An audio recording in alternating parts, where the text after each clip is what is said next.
Wolfgang Kohler. Kohler एक German psychologist थे जो गेस्टाल्ट साइकोलॉजी से जुड़े थे।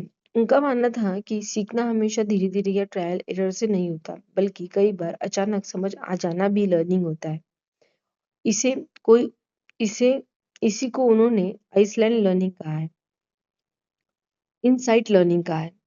उन्होंने एक एक्सपेरिमेंट किया चिंपांजी पर।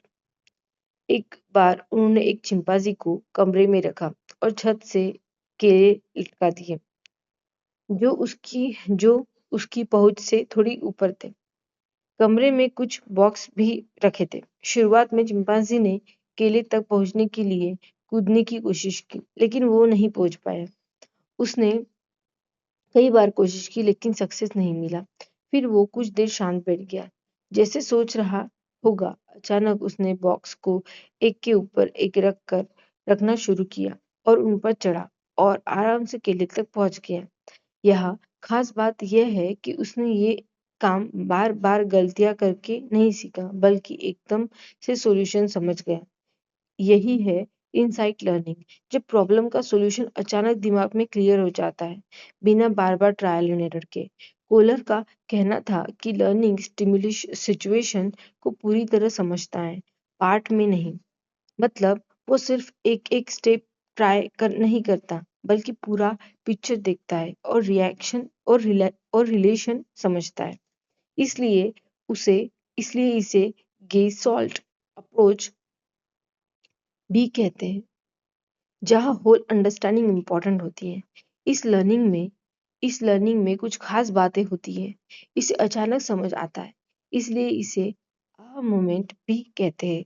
जैसे अचानक दिमाग में लाइट जल गई हो। इसे इसमें इंटेलिजेंस और अंडरस्टैंडिंग इम्पोर्टेंट होती है, सिर्फ प्रैक्टिस नहीं।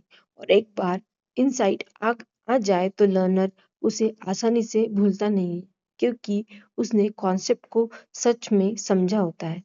अब अगर इसे रियल लाइफ से जोड़े, तो जैसे तुम कोई मैथ का क्वेश्चन सॉल्व कर रहे हो और बार बार नहीं कर रहा, फिर अचानक एक स्टेप समझ में आता है और पूरा सवाल सॉल्व हो जाता है। वो अचानक समझ आता है, वही इनसाइट है। अब अगर तीन थेरीज कंपेयर करें तो डिफरेंस क्लियर हो जाता है। इवान पाल्वो ने लर्निंग एसोसिएशन से होती है ये कहा। एडवर्ड थॉर्नडाइक ने ट्रायल एंड एरर से धीरे धीरे होती है। बीएफ स्किनर ने रिवॉर्ड और पनिशमेंट से बिहेवियर चेंज होता है ये कहा। और कोलर ने अचानक समझ आकर लर्निंग होती है ये समझा है।